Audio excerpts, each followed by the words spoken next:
A stunning revelation this evening that disgruntled employees are sometimes the mastermind behind specific cyber attacks on companies in Jamaica.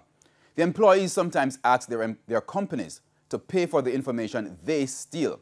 Now, the update comes from the police as the Gleaner reported today that the Northern Caribbean University, NCU, is the latest victim of cybercrime. TVJ's Andrea Chisholm has details.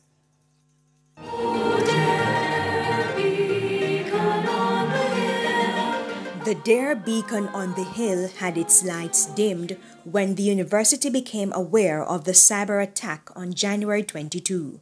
Sources tell TVJ News that Northern Caribbean University NCU discovered the breach after a worker reported difficulties accessing files.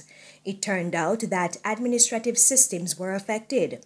NCU Corporate Communications Manager Byron Buckley told TVJ News that no critical systems were compromised.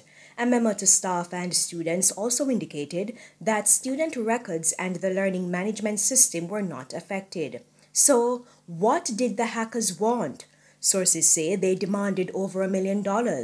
When put to Mr. Buckley, he said, based on the advice of the government cybercrime agencies, if a ransom is asked for, the university will not be paying it. Ransomware is not widespread in Jamaica. DSP Warren Williams from the JCF Cybercrime Division gave an observation based on the handful of cases that came to the unit's attention. But it's more from disgruntled employees. And when we say internal, those persons would have been part of the organization and they are disgruntled about something, but they had control of certain things with respect to the information, the IT sector, and therefore, to do some sort of compromise. So should companies pay to get back stolen information?